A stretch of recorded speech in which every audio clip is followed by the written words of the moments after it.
நம்முடைய நடந்தாய் வாழி காவிரி நம்முடைய மேட்டூர் அணையிலிருந்து வெளியேறுகின்ற நீர் போய் கடல்ல கலக்கிற வரை பல நகரத்திலிருந்து வெளியேறுகின்ற நீர் அசுத்த நீர், மேட்டூரிலிருந்து வெளியேறுகின்ற அசுத்த நீர் பவானி, குமராபாளையம், ஈரோடு, பள்ளிபாளையம், அப்படி திருச்சி, இப்படி போன்ற நகரத்தில் வெளியேறிய நீரெல்லாம் அதையெல்லாம் பேபி கனால் போட்டு அதை சுத்தப்படுத்தி ஆத்துல விடுறோம். அற்புதமான திட்டம். அதே போல பவானி ஆற்றிலிருந்து வெளியேறுகின்ற நீர், நொய்யில் இருந்து வெளியேறுகின்ற நீர், அதே போல அமராவதியிலிருந்து வெளியேறுகின்ற நீர், இதையெல்லாம் அந்த கரையோரம் இருக்கின்ற நகரத்திலிருந்து வெளியேறுகின்ற நீரை ஒரே இடத்தில் சேர்த்து சுத்தகரித்து ஆற்றில் விடுறோம். அப்படி அருமையான திட்டத்தை கொண்டு வந்த அரசாங்கம் அதிமுக அரசாங்கம். இங்க தண்ணி குறைந்த போது குடிப்பதற்கு எவ்வளவு சிரமமா இருக்குது. 11,400 கோடி மத்திய அரசிலிருந்து நாங்கள் வாதாடி வாங்கி தந்திருக்கோம்.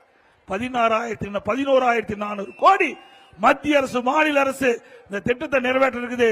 இந்த திட்டம் அதிமுக ஆட்சியில் முதலமைச்சர் இருக்கும் போது பாரத பிரதமர் திரு நரேந்திர மோடி இடத்தில் கொடுத்து அதை 2 அவையில் கூட்டுக்குழுவில் மேதகு நம்முடைய குடியரசுத் தலைவர் உரையிலே இடம்பெற்று இந்த திட்டம் அனுமதி கொடுத்தாங்க. 2 வருஷத்துக்கு முந்தி மத்திய அரசு நிதி கொடுத்துட்டு அதை கூட செயல்படுத்த முடியல. இந்த அரசு தேவையா? 11,400 கோடிங்க. ஒரு சொட்டு நீர் கூட மாசு இல்லாம குடிக்கக்கூடிய அற்புதமான திட்டம். ஏன்னா காவிரி தண்ணீரை நானும் குடிச்சிட்டு இருக்கிறேன். ஆக இந்த தண்ணி மாசுபடுகின்ற ஒரு நீர் இருக்கின்ற காரணத்தால இந்த குடிநீரில் பருகியதுல பல நோய்கள் வருகிறது. இந்த தண்ணீர் விவசாயத்துக்கு பாய்ச்சுகின்ற பொழுது அந்த பயிரில் பல நோய்கள் தாக்கப்படுகின்றது.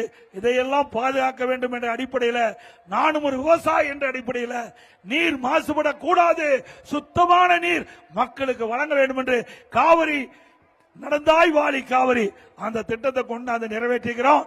அந்த திட்டத்தை இந்த அரசு முடக்கி இருக்குது. பணம் மத்திய அரசு கொடுத்து விட்டது. ஆனால் திமுக அரசு மத்தியிலிருந்து எந்த திட்டத்தையும் கொடுக்கவில்லை என்று ஒரு பொய்யான அவதூறான பிரச்சாரத்தை பரப்பி வருகிறார்கள். மீண்டும் அதிமுக ஆட்சி உங்கள் மூலமாக மலரும். இந்த நடந்தாய் வாழி காவிரி திட்டம் நிறைவேற்றப்படும்.